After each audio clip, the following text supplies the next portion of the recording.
Assalamualaikum warahmatullahi wabarakatuh. Perkenalkan, kami dari kelompok 1 podcast mata kuliah Critical and Creative Thinking. Di sini kami akan membahas mengenai pangan.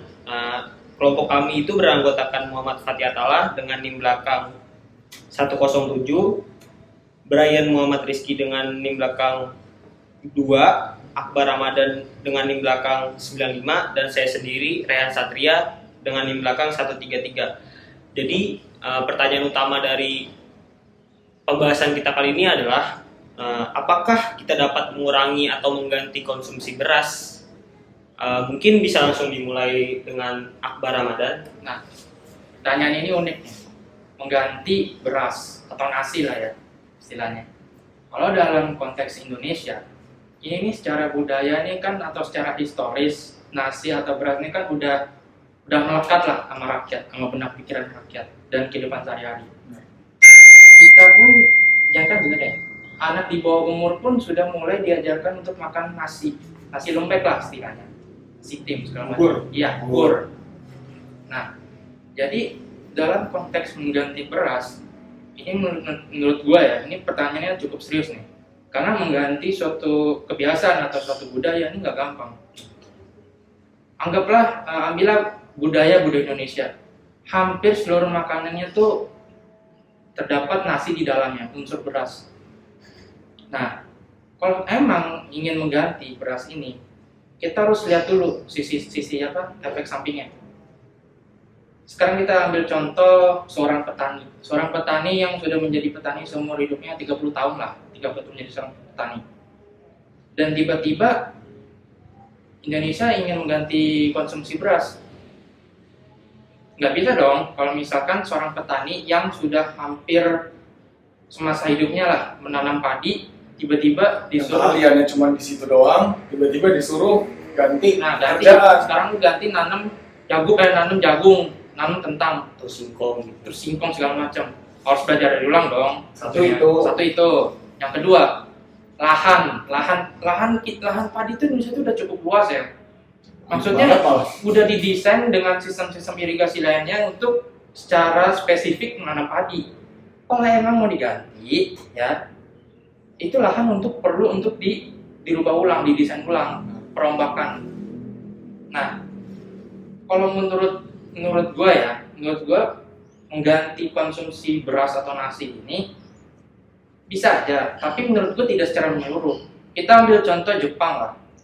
Jepang ini secara budaya nasi ini udah melekat kayak semakin kita makanan tradisionalnya. Namun belakangan kita lihat penggunaan kentang tumbuk itu sudah mulai.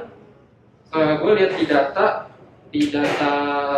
yang diambil oleh Universitas Haluoleo pada tahun 2010, di Jepang itu sudah 15% menggunakan kentang tumbuk sebagai substitut nasi atau beras. Kita lihat makanan-makanan klasiknya. Ambillah contoh makanan karinya lah ya, yang tadinya pakai nasi sekarang pakai kentang. Dan kemarin di Bangka Belitung tahun 2020 itu pemerintah lokal mengadakan eksperimen variasi daripada nasi, terdapat jagung, singkong, dan juga kentang. Nah, menurut gua nih kayak topik ini nih, menurut gua ya topik ini nih nggak bisa dicari hitam putih sih. Kayak lu mau ganti suatu kebiasaan tuh nggak segampang itu. Jadi pertanyaan ini menurut gue lebih dalam daripada yang ditawarin. Tapi kalau bisa dibilang solusinya apa sih untuk menanggulangi permasalahan ini? Kan ini bisa dibilang pertanyaan yang kayak mengapa sih harus mengganti konsumsi beras? Kan itu pasti ada alasannya. Balik lagi alasannya karena glukosa, karena terus juga gue blank lagi sih. Santai. kata-kata.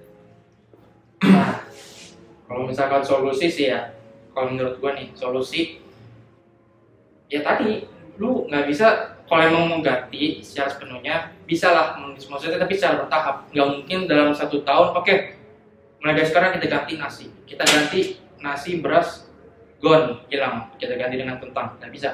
Ya, susah banget. Harus secara perlahan, bertahap. Dan itu mungkin nggak cepat ya, karena kan emang nasi itu emang makanan pokok kita udah jadi dari zaman dulu. Iya. Walaupun zaman dulu itu bukan cuma nasi doang, dan budaya makan nasi ini sebagai bahan pokok kan dicanangkan sejak ini ya, era Pak Soeharto tuh, yang Swasembada pangan bukan? nah ya itu Iya, iya, benar. Yang mengarahkan transmigrasi dari suku-suku Jawa itu disebar ke betul. salah Itu. satunya Lampung. Dari situ kita sebenarnya sudah membuat mencetak budaya baru untuk memakan nasi sebagai bahan makanan pokok. Dan kalaupun kita mau ganti dengan cepat atau menguranginya, ya cukup sulit, karena balik lagi petani kita rata-rata petani padi beras, dan lahan-lahan itu tadi sudah memang didesain untuk ditanamkan oleh padi. Kalau misalnya kita mau ganti dengan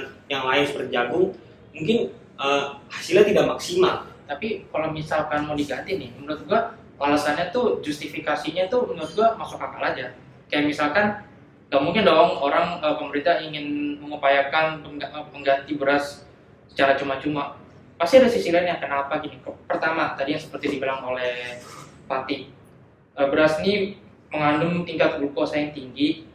Glukosa ini dan glukosa ini hampir setiap saat ini menjadi penyebab utama dalam diabetes, penyakit jantung, dan juga obesitas. Ini juga berpengaruh dengan konsumsi beras yang berlebihan karena tingkat karbohidratnya yang sangat tinggi dalam beras.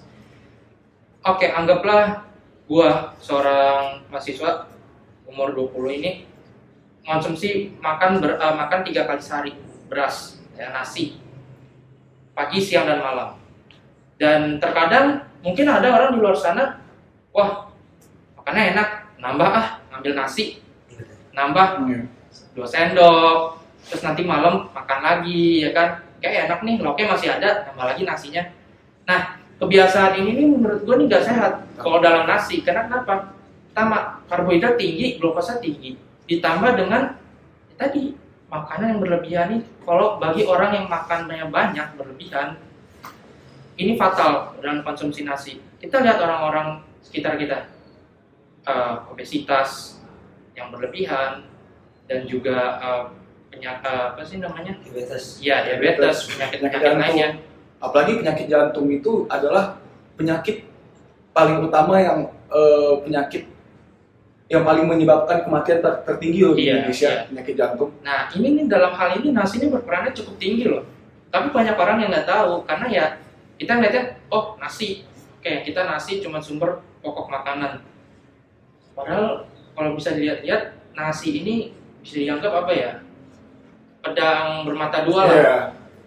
Bisa dibilang kenyang cepat, tapi juga efek samping dari nasi itu sendiri juga tinggi. Dalam jangka panjang ya, ini bisa berakibat ada risiko fatalnya. Tapi tunggu dulu nih, kita juga punya temen yang berhalangan hadir hari ini karena dia masih ada di kampung halamannya. Jadi di sini gue mau nyuruh Brian untuk ngasih pendapatnya nih tentang bagaimana sih, apakah kita bisa mengurangi atau mengganti konsumsi beras di Indonesia. Brian bisa langsung utarain pendapatnya. Oke, jadi selamat sore semuanya. Baik, mengenai itu yang sedang dibahas oleh teman-teman kalian, mengenai kita mengurangi atau mengganti konsumsi beras sebagai bahan pokok. Kalau menurut saya secara pribadi, saya sepakat dengan pendapat-pendapat teman-teman yang telah mengungkapkan pendapat sebelumnya. Karena ini jika diimplementasikan di Indonesia, khususnya di Indonesia, itu betul luar biasa atau butuh sangat struggling isunya untuk bagi pemerintah maupun bagi masyarakat untuk dapat bertransisi menuju ke arah konsumsi yang lebih sehat atau konsumsi yang makanan pokok yang selain nasi lah. Menurut saya itu karena ada beberapa faktor yang telah dijelaskan tadi, mengenai faktor historis maupun faktor budaya. Begitu juga ada faktor secara ekonomi, karena Indonesia itu bergantung pada ekonomi agregaris, yang dimana itu merupakan negara besar ketiga mengonsumsi 7.400 metrik ton atau sekitar 70% petani di Indonesia menanam padi. Faktor ini menjadi suatu sangat tergantung pada faktor bertransisi ini, karena di Indonesia itu kita bergantung pada ekonomi itu menghasilkan beras untuk kita dapat impor maupun konsumsi secara pribadi. Faktor yang kedua itu terdapat pada pola pikir masyarakat yang tadi telah disampaikan bahwa memang sudah terbentuk secara budaya bahwa masyarakat Indonesia jika tidak makan nasi artinya belum makan. Dan faktor ketiga bisa dikatakan bahwa orang Indonesia punya karakteristik biologis atau pencernaan masyarakat itu secara langsung kita menerima makanan lain nasi atau beras untuk memenuhi kebutuhan serat dan vitamin yang ada di dalam tubuh masyarakat Indonesia. Kalau pendapat saya mengenai itu, teman-teman. Jadi kayak bener ya, kita sebagai orang Indonesia nih sebenarnya kalau kita belum makan nasi tuh nganggapnya kayak belum makan, belum nasi belum kenyang iya, istilahnya. Kalau misalnya di Belanda kan orang kayak makan roti gitu-gitu kan. Kalau kita makan roti pun kita nganggapnya ya masih belum makan. Roti kita anggap snack. Betul. Padahal di Belanda roti juga jadi makanan pokok kan. Cuman kita karena memang sudah makan nasi itu sudah menjadi budaya kita yang memang sulit lah diganti ataupun dikurangi. Mungkin dalam aspek ada juga silakan Brian.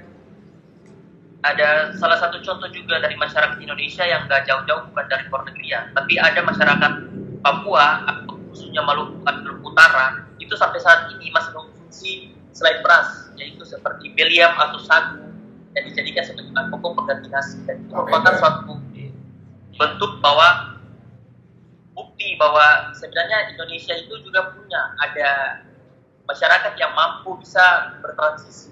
Dan itu sudah menjadi budaya. Namun kesulitan ini terjadi ketika nasional pemerintah tidak mengkampanyekan secara keseluruhan sehingga tingkat konsumsi masih cukup tinggi. Tapi kan tadi Brian bilang kalau misalnya di Indonesia bagian timur itu orang-orangnya tidak memakan beras tapi memakan sagu. Dan apakah orang-orang selain di Indonesia timur itu bisa mengonsumsi sagu dengan tanaman sagu itu kan nggak selalu tumbuh di setiap wilayah Indonesia. Nah, kenapa mereka konsumsi sagu ini dari awal nih kita tanya dulu. Secara historis, beras, padi itu di Papua tuh ada nggak dulu? Maksudnya dapat tumbuh nggak? Iya, tumbuh nggak. Maksudnya secara tradisional tuh di wilayah Papua tuh dari zaman abad ke-20 itu nasi itu maksudnya sudah ada, maksudnya sudah cukup luas belum penyebaran dalam wilayah situ. Apabila memang padi itu misalnya masih dalam skala minoritas padi, ya menurut gue sih kayak mengapa mereka konsumsi sagu itu wajar. Kalau misalkan pada dasarnya tuh alasannya penanaman padi itu masih berskala minoritas di wilayah situ. Tapi kalau kita lihat tadi aspek medis nih menurut gue cukup ini ya, anggaplah kita orang yang mau diet nih. Orang mau diet, makanan dietnya nih pasti nggak ada nasi, salad, salad dengan ikan, ayam, mungkin kentang lah. Tapi nggak pernah gue lihat makanan diet orang yang mau menurunkan badan segala macam, nggak ada namanya nasi. Ada sih, ada nasi shirataki, nasi beras merah. Oh iya, tapi itu dalam istilah lain juga termasuk variasi lain. Iya, mengganti. Tapi menyinggung soal ini ya, ekonomi ya.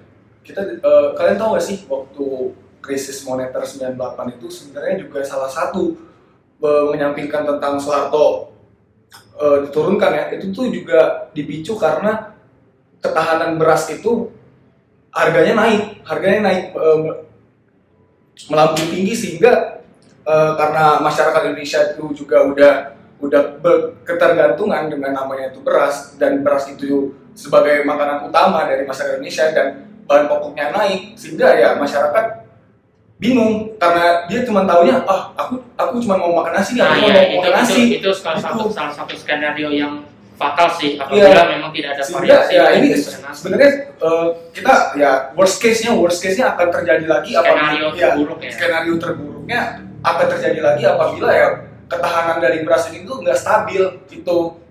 Karena nggak bisa sih kalau misalkan cuma berketergantungan cuma sama nasi. Apabila satu saat nasi ini memang terjadi terulang seperti tahun 98 di mana harga sembako melambung tinggi termasuk juga beras, ya chaos, menjunjung kacau. Kita bingung makan apa nih.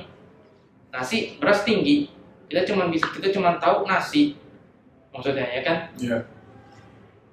Jadi menurut gua kalau memang mau diganti secara penuh, ini seperti kita katakan dari awal ya. Mau diganti secara penuh nih dalam skenario penggantian secara menyeluruh, menurut gua hampir impossible. Namun yang menurut gua possible ini, nasi ini didampingi oleh variasi lainnya bersamaan. Jadi nggak boleh, menurut gua boleh sih, tapi menurut gua nggak disarankan kalau kita cuma mengenal nasi. Karena seperti Fatih bilang tadi, apabila terjadi suatu hal yang skenario buruk, ya ini nasi ini kalau cuma kita mengenal nasi ya bisa fatal. Betul. Maupun dari aspek ekonomi atau dari aspek Iya, asupan masyarakat, kebingungan mau makan apa selain nasi. Tadi, sebenarnya ini peran pemerintah nggak sih untuk mengedukasi seluruh masyarakat Indonesia, mensosialisasikan terhadap masyarakat kita tuh, ayolah teman-teman, lahan kita ini di Indonesia ini banyak kok selain nasi yang bisa kita tanam, yang bisa kita makan. Sebenarnya itu peran pemerintah ya. Peran pemerintah itu mensosialisasikan pada masyarakat bahwa sebenarnya makanan pokok kita itu sebenarnya juga bukan nasi doang, kayak masih banyak karbohidrat yang lain selain nasi. Jadi apabila suatu waktu tiba-tiba nasi atau beras ini naik, kita ada bahan pokok makanan yang lain gitu. Ya sama aja kayak yang baru-baru ini yang soal krisis minyak goreng kan. Kita masyarakat Indonesia tuh selalu berpatokan pokoknya menggoreng. Dari pedagang ini juga menggoreng segala macam. Setelah minyak goreng itu naik melambung tinggi, bingung kayak wah harus masak apa nih di rumah selain minyak goreng segala macam. Padahal masih banyak untuk cara untuk memasak, cara untuk makan selain untuk digoreng menggunakan minyak ya. Iya, tanpa menggunakan minyak. Tapi karena mindset sudah terselubung, sudah mengikat dalam satu budaya, ya sudah terikat lah dalam satu hal itu jadi susah. Padahal kalau dalam konsep ya sebenarnya hampir sama sih tadi, beras sama minyak. Benar. Hampir sama 11-12 konsepnya, maksudnya situasinya. Karena masyarakat Indonesia taunya cuma beras makanan pokok dan minyak bahan utamanya. Alat masaknya. Ya. Ya, jangan sampai seperti itulah. Jangan sampai terulang seperti krisis moneter 98 akibat dari beras itu tidak stabil, namun masyarakat juga tidak bisa move on nih dari nggak bisa makan nasi selain nasi, ya itu jangan sampai lah. Hingga ya menurut gua emang mau nggak mau ya walaupun susah, tapi kita sebagai masyarakat Indonesia untuk menjaga kestabilan dari Indonesia sendiri, ya kita harus cepat-cepat belajar lah untuk mengganti dari konsumsi beras ini sendiri. Itu sih menurut gua. Berarti silakan Brian. Kalau menurut gue ya mungkin kedepannya mengenai solusi yang bisa jadi sebagai dorongan untuk masyarakat, itu mungkin yang pertama pernah dilakukan oleh pemerintah, yaitu dengan gerakan diversifikasi pangan nih. Salah satu tujuan komunikasi psikologi yang dilakukan oleh pemerintah untuk mendorong atau mengkampanyekan kegiatan-kegiatan atau anti penggunaan beras atau konsumsi beras. Namun yang kedua, hambatan itu terjadi dari sisi ekonomi. Masyarakat itu dia akan bertransisi atau dia dapat mampu mengganti nasi sebagai bahan pokok, atau itu terkecuali nilai ekonomi dari bahan atau bahan makanan yang selain beras itu punya nilai ekonomi lebih rendah atau setara dengan beras. Karena masyarakat secara psikologi kalau dilihat daya beli masyarakat itu pasti kalau beli ke pasar itu akan mengambil sesuatu barang yang murah. Kalau misalkan harga beras itu lebih murah daripada harga bahan pokok seperti kentang, singkong, ubi-ubian dan lain sebagainya itu lebih tinggi, mereka akan tetap menggunakan beras sebagai bahan pokok utama. Namun dari sisi ekonomi ini, apabila harga bahan pokok selain beras itu dia setara atau di bawah beras, otomatis akan lebih mempermudah kita bertransisi. Kalau dari pendapat saya seperti itu. Iya benar sih, kalau masalah harga sih, kalau misalkan alternatif dari beras ini harganya di pasar ini misalkan lebih tinggi pada beras atau setara, ya rakyat tetap milihnya beras. Iya. Kecuali dalam suatu skenario alternatif ini bisa dikatakan lebih murah lah maksudnya. Jadi masyarakat juga gampang, lebih terjangkau. Ya, terjangkau. Tapi menurut gua bahan pengganti beras ini harganya lebih tinggi karena memang dia apa ya, jumlahnya lebih sedikit kan. Iya, karena kan Ya, iya, benar. Karena iya, petani Indonesia rata-rata petani padi dan otomatis pasti yang jumlahnya banyak padi makanya lebih murah. Iya. Sedangkan yang lain kayak petani jagung atau kentang, ubi segala macam kan sedikit jumlahnya. Lebih sedikit, Iya. ya. Jadi itu sebenarnya yang bikin beras lebih murah sih kalau iya menurut sih, gua. stock and demand-nya juga berpengaruh sih di sini. Ya, Kita banyak banget. ya dan Iya, kenapa, Bre? dan gue juga setuju sih seperti gue baca berita yang baru-baru ini mengenai dari Menko Perekonomian mengenai Indonesia telah mengkampanyekan sorghum. Sorghum itu suatu mungkin bahan pokok selain beras yang memang di dalam budaya Jawa dia udah terkenal lama, tapi dia belum tersebar. Namun ada dengan kepastian namanya mereka kita telah buat di NTT itu dia lahan sekitar 15 hektar, tapi namun kapasitas yang dihasilkan tidak dapat memenuhi kebutuhan masyarakat secara nasional. Itulah jadi suatu PR bagi pemerintah untuk mendorong terus lahan-lahan yang mampu bisa ditanami ditanami bahan-bahan pokok selain nasi itu harus lebih ditingkatkan. Karena pada dasarnya ya Itu. padi udah banyak sih, maksudnya berasnya udah banyak di Indonesia sampai kita harus mengimpor lah pemerintah karena Iya. untuk menghindari yang namanya kekurangan stok lah istilahnya. Dan karena stok yang ini yang berlebihan yang banyak ini, makanya harga beras bisa dikatakan terjangkau dalam beberapa skenario. Oke, mungkin dari semua pendapat kita mungkin kita memiliki argumen yang cukup sama ya. Kita kayak beranggapan bahwa sebenarnya kita di Indonesia ini sebenarnya kita bisa mengganti atau mengubah beras menjadi bahan makanan pokok dengan makanan yang lain. Cuman itu butuh waktu dan cukup sulit ya. Butuh waktu dan kesabaran lah maksudnya dari pemerintah juga. Ya, mungkin kesimpulannya itu aja ya dari Ya, konklusinya sih itu. Solusinya segitu aja. baik, sekian dari obrolan kita tentang pangan ini. Sekian dan terima kasih. Assalamualaikum warahmatullahi wabarakatuh.